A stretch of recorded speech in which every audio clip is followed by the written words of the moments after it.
С вами Салтанат Кудайбердиева, и я рада снова вас приветствовать на канале «Вкусный Дамдут Тести Кыргызстан». Сегодня 4-й день нашего путешествия по Джалабадской области. Мы выехали из заповедной территории Сары-Челека и направляемся в Арсланбоб. Если вы пропустили предыдущий выпуск, посвященный первой части нашей поездки, вы всегда можете его здесь посмотреть. Ссылка в описании к видео.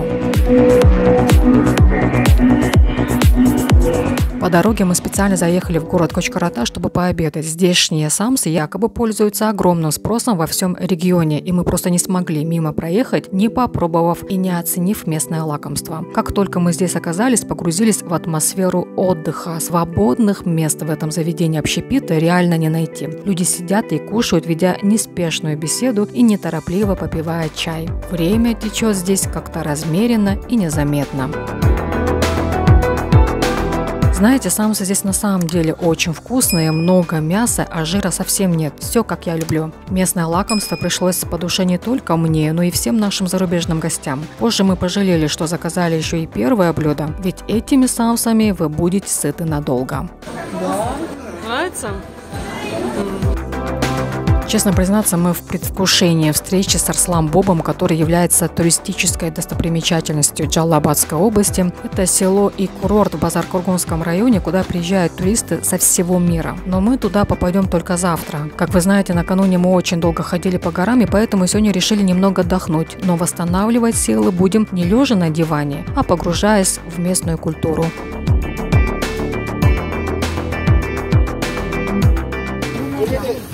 Расскажите, где мы сейчас?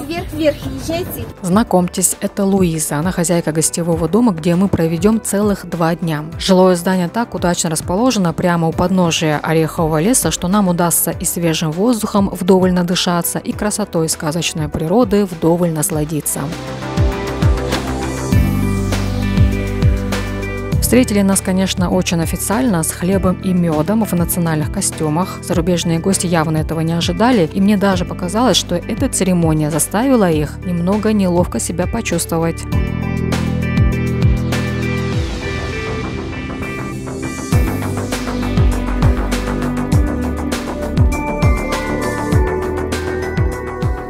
Как только мы зашли в дом, нас охватил релакс. Вот это сельская жизнь. Вы только посмотрите на это.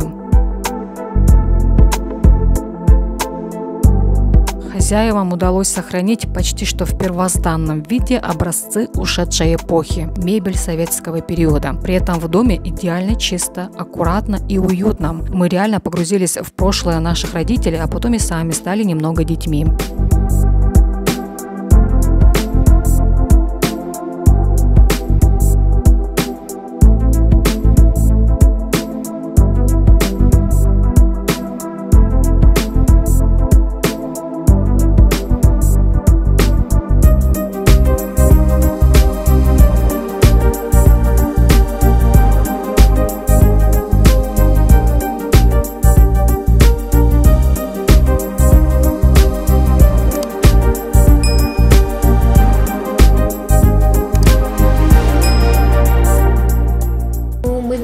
Не стали в гиды не записались, потому что мы же дома встречаем. Да, если мы уйдем с гидами, кто будет готовить? Сегодня Луизе помогает ее заловка Линара, у которой тоже есть свой гостевой дом в этом же селе. Они представители татарской общины в самом Арсланбобе. Население представляет собой традиционную, преимущественно узбекскую общину, поэтому в поисках новых вкусных впечатлений туристы приезжают сюда, в село Гумкана. Пока до нас доезжают туристы, там все да, плов, шорпо, дымлама, уже все съедают, а потом уже не знаем, чем их удивить. Ну ладно, приготовили им лапшу и учпучмаки. Ну как бы первое блюдо, и чтобы второе не готовить.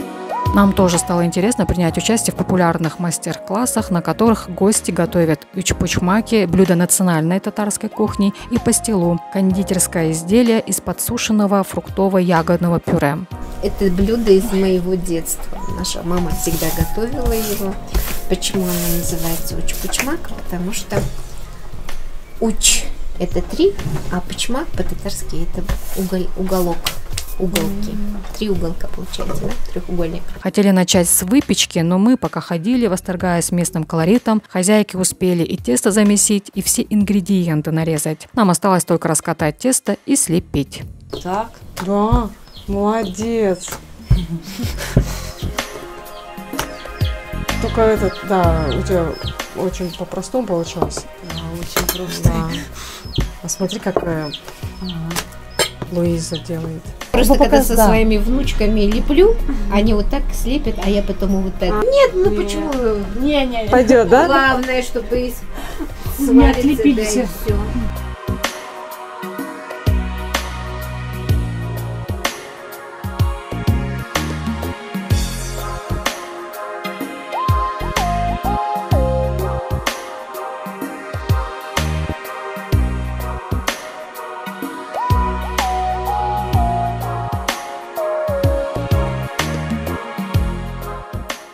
Лиза так аккуратно все делает, четко по инструкции. Стараемся. Да, старается. Можно ровнее будет. Вообще она очень старательная. А ты, Сатана? Ну, я уже пробовала, у нас похожие манты, только мы их называем мантами, да? Это же почти что манты. Только Мантышница, а эти... в духовке, да. И тесто чуть-чуть. И чуть-чуть другой, и в манты мы не кладем картошку, а так как бы состав тот же.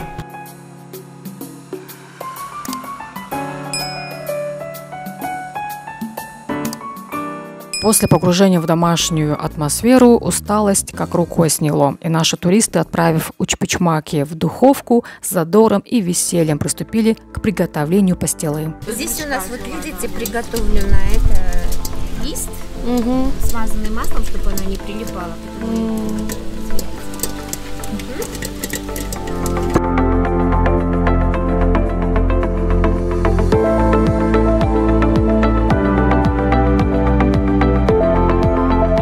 Вы теперь руками так и здесь. И здесь все.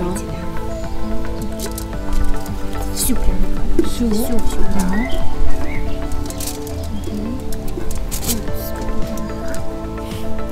И растирается.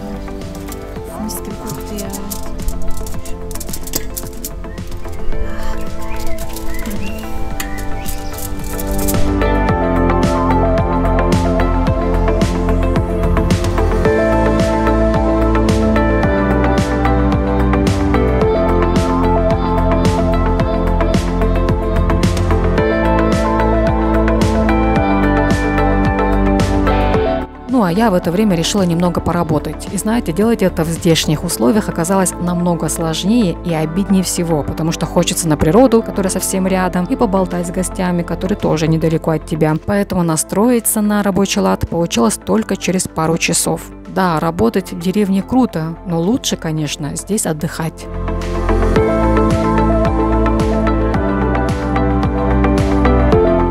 Ужин был просто отменным. Мы ели с большим удовольствием, которое, наверное, было еще от того, что мы частично приняли участие в приготовлении некоторых блюд и делали это с большой радостью, которую нам, собственно, дарила вкусная еда.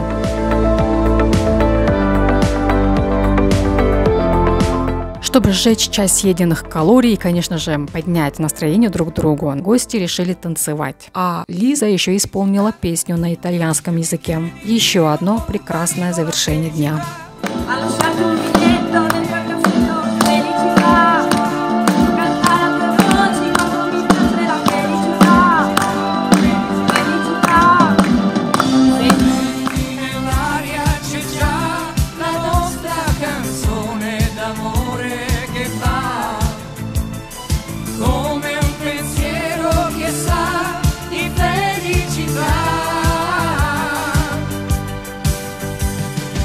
Senti nell'aria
5-й день нашего путешествия. Мы наконец-то выезжаем в Арсланбоб, а сопровождать нас будут местные гиды Хаят Байке и Венера Эйджи. Здравствуйте. Здравствуйте. Здравствуйте, это вы, да? Из дома Луиза Дракула. Да. Здравствуйте. Венера новичок в сфере туризма, она учительница русского языка. Сейчас в школах начались каникулы, и ей предложили поработать горным гидом. Работа, согласитесь, не из легких, а она мать 4 детей. Говорит, что со временем обязательно привыкнет. Главная цель Венеры не деньги заработать, а расширить свой кругозор путем общения с туристами. Перед тем, как выйти на свой сегодняшний первый тур, она прошла обучение и морально подготовилась. Вот этот центр мне так понравился, он такой колоритный. Да, он очень колоритный, очень аутентичный. Аутентичный. Люди здесь все женщины в платках, мужчины в тюбетейках, все такие интересные. Очень много мужчин, женщин, женщина с платоком.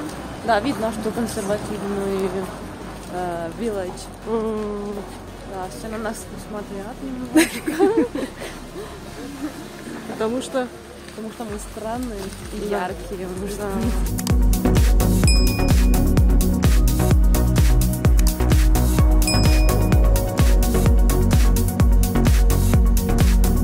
на самом деле очень много легенд ходит относительно того, в честь кого был назван данная местность. Но вот наш гид. Салам алейкум. Добро пожаловать. Да. К какой версии они больше всего склоняются? Легенд очень много, но одна из достоверных легенд — это Арсланбоб был приближенный Мухаммеду. Он создал оросительные сети для орехоплодовых лесов. То есть это как Арсланбоб был человеком? Да, он был человеком, он был фермером, он был очень сильным человеком. И самая достоверная версия, он создал оросительный сеть для орехоплодовых лесов. Так он родом был откуда?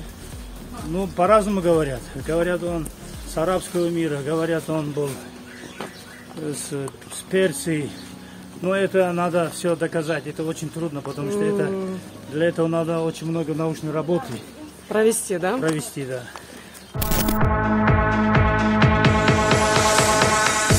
Но сегодня нас пожалели, мы не будем прям полностью весь маршрут проходить пешком. Поэтому часть маршрута... Машина так неслась, я думала, что она сейчас меня собьет. Сегодня нас ждет пеший тур в Малый водопад и автомобильный тур в Большой водопад. Район Арсланбоб известен в мире не только своими уникальными реликтовыми ореховыми лесами, которым чуть ли не 50 миллионов лет, но и своими 2 сказочными водопадами. Раньше, по словам нашего гида Хаят Байке, сюда приезжали только паломники. Потом со временем водопады превратились в место для отдыха для всех, где люди спасаются от жары и городской суеты. Маленький водопад, в котором мы идем сейчас, она называется Пещера 40 ангелов. Пещера 40 ангелов. Да, люди туда приезжали и молились, и требовали от пещеры, чтобы у них был... Требовали, может, просили? Просили. Да. Так. И, странное стечение обстоятельств, они через 9 месяцев, они наконец-то появлялись у них дети, а потом приходили и делали жертвоприношения. И если брать туристов из других стран, да, кто чаще сюда приезжает? Европейцы в основном приезжают, потому что для них... Европейцы? Да, европейцы с Азии приезжают. Им очень нравится, потому что наши орехоплодовые леса считаются единственными в мире. Поэтому они в основном приезжают смотреть, ради истории, да? Ради истории, ради орехоплодовых лесов. Вся дорога к Малому водопаду в лавках, где продают местные сувениры, сладости и сухофрукты, а также импортные игрушки и бижутерию. Но мне особенно приглянулось место, где готовили сладкую вату. Это был вкус родом из детства.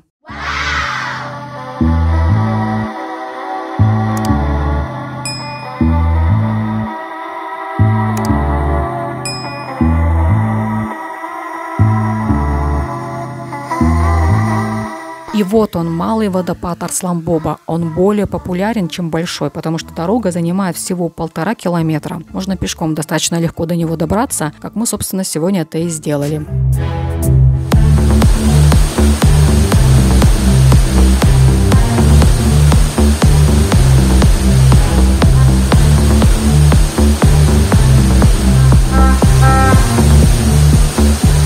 атмосфера здесь, как будто бы ты в какой-то другой мир попадаешь. Малый водопад достаточно широкий, его высота составляет всего около 30 метров, но вода струится со скал мощным потоком, и мощь падающих струй вы почувствуете сразу, как только подойдете ближе. Даже успеете изрядно промокнуть от водяной лавины. Вот это я понимаю, освежает и заряжает. Невероятная красота. Ой, как прохладно здесь. Вау. Ой. Ой-ой-ой. Ой, Господи, красиво здесь.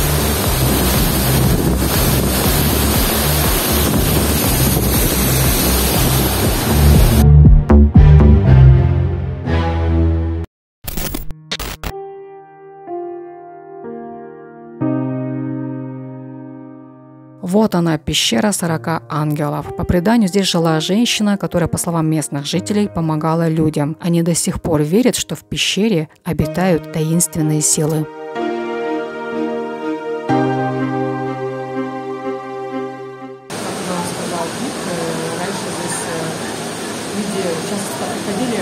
Молились, просили о чем-то, и желания исполнялись. Да?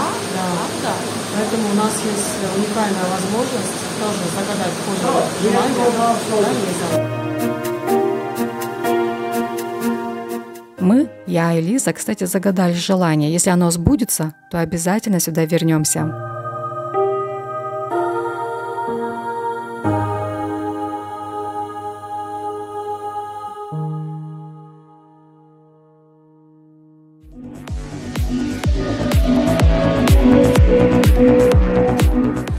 Загружаемся, это наш транспорт до следующего пункта назначения.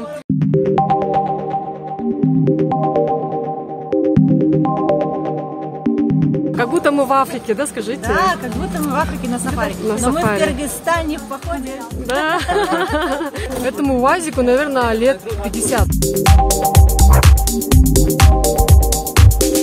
Едем к большому водопаду, да еще на какой машине? Старом-престаром УАЗике. У отдельных наших гостей просто эмоции зашкаливают от увиденного. Да, наша гостья в шоке от того, что она едет на советской машине. Она надеется со своими подписчиками. Я не знаю, не поняла, я поняла слов. Надеюсь, это хорошие эмоции, что наконец-то она доедет, да, до пункта назначения.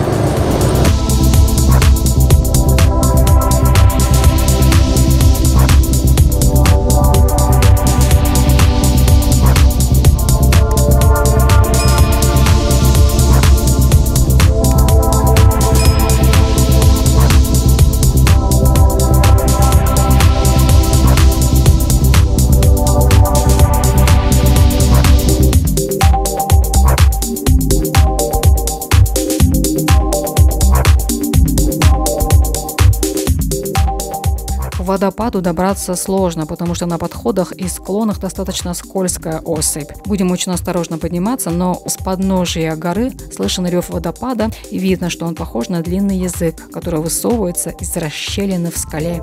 Don't fight in this observer point. Don't make a karate. Вы сколько лет здесь уже работаете в туризме? Я уже 20 лет. 20 лет в туризме? Да. Мы начали в 2001 году. Да. А до этого я уже 2 года проработал с немцами как портер.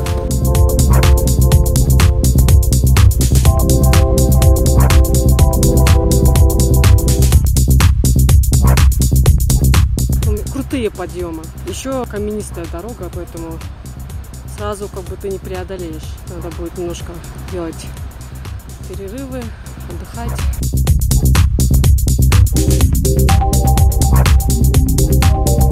Кажется, наш гид Венера прекрасно справляется со своей работой. Она специально шла позади туристов, чтобы помочь отставшимся, сделать передышку и поддержать добрым словом.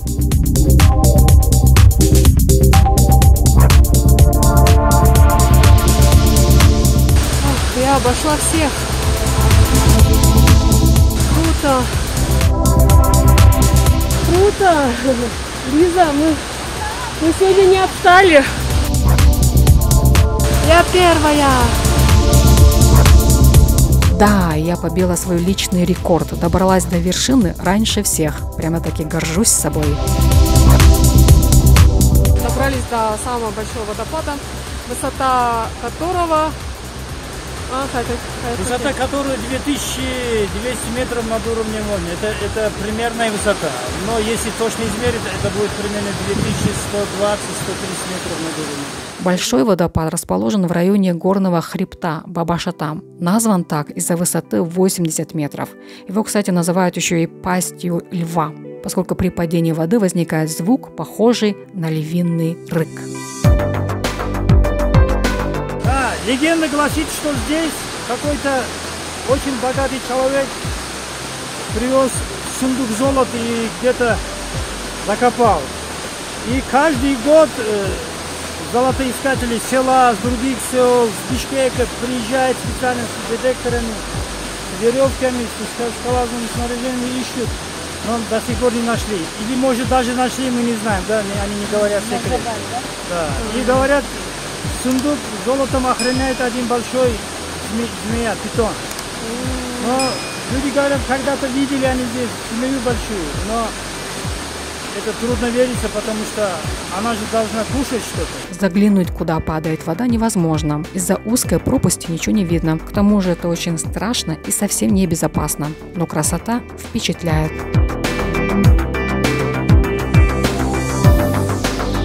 Водопад является одной из главных достопримечательностей Джалабадской области. Большой водопад. Вот, Да, такой очень длинный.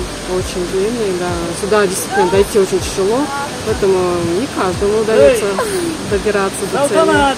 Так что мы умницы такие.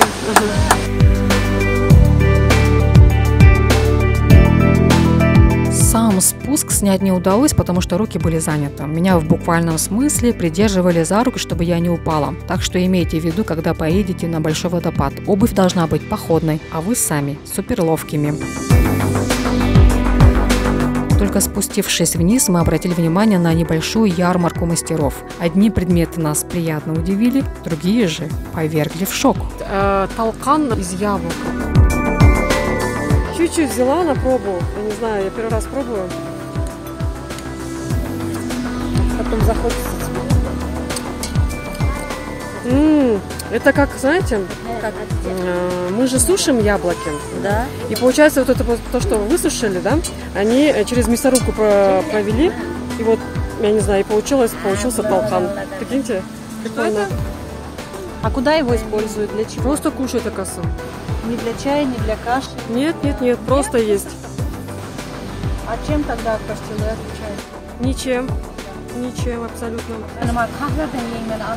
Bunu niye anlatacak? А для чего? А что с ним Чайга рош. Чай заварили? Как? Это когда обмывается этим. От женского тоже что-то.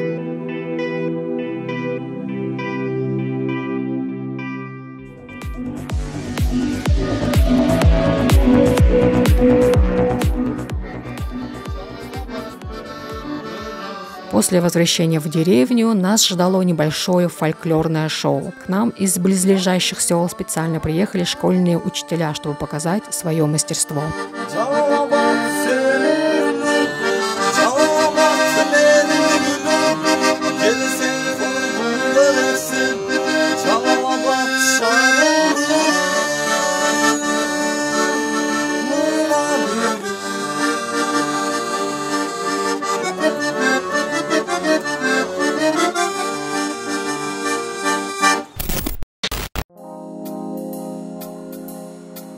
После мероприятия мы еще долго не хотели отсюда уезжать, потому что мы сидели на террасе, с которой открывается роскошная панорама всей деревни. Чудесный вид ореховых лесов и садов, утопающих в зелени. Наша усталость была компенсирована свежими впечатлениями от завораживающей здешней красоты. Мы с Лизой увидели такую красоту и дар речи потеряли. Даже не можем описать словами то, что видим. Настолько так все красиво. Все настоящее. Все настоящее. Да, like humans and nature live together, like no one is dominating the other one. It's a circle of mutual cooperation. А запах какой? Внизу речка же? Да, речка. Очень слышно. И горы рядом. И птицы тоже. Какой-то рай, да, на земле? Кыргызский рай.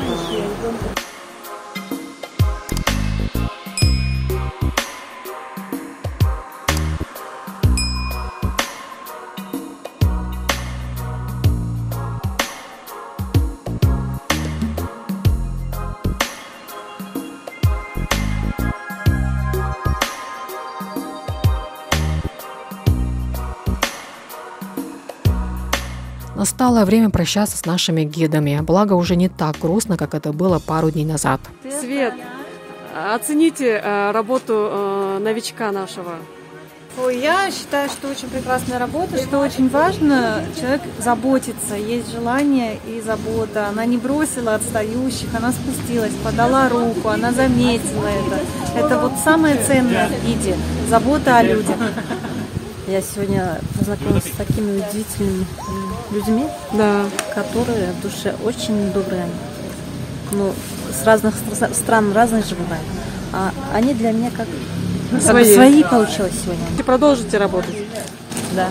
Именно по горам лазить? Да, наверное. Мы вернулись в село Гумкана, где остаток времени провели уже в приятной беседе друг с другом.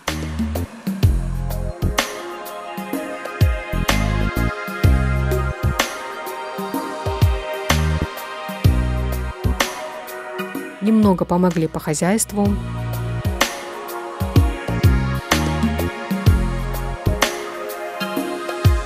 Погуляли по ореховому лесу.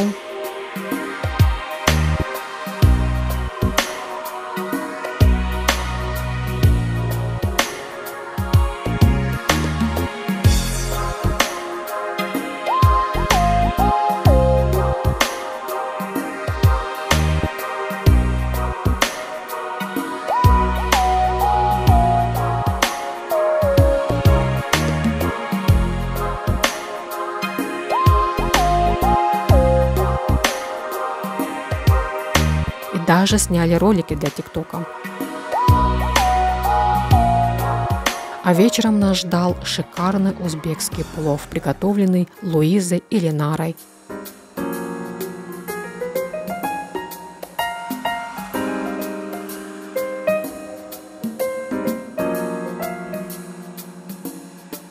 Ночью спали как убитые от хорошо проведенного и насыщенного дня.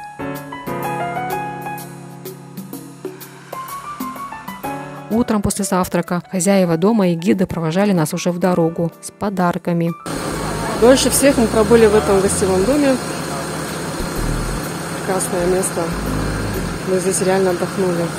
Мы не хотим прощаться с Арсланбобом. Наши каникулы здесь прошли удивительно весело, интересно и увлекательно. Поэтому мы говорим: до скорой встречи, мы еще вернемся. А с вами была Салтанат Кудайбердиева, и вы смотрели программу «Вкусный Дамду Тести Кыргызстан». Спасибо, что были с нами. Не забудьте подписаться на наш канал и поставить лайк. А мы продолжаем наше путешествие по Джалалабадской области. Ждите еще один выпуск. Всем пока!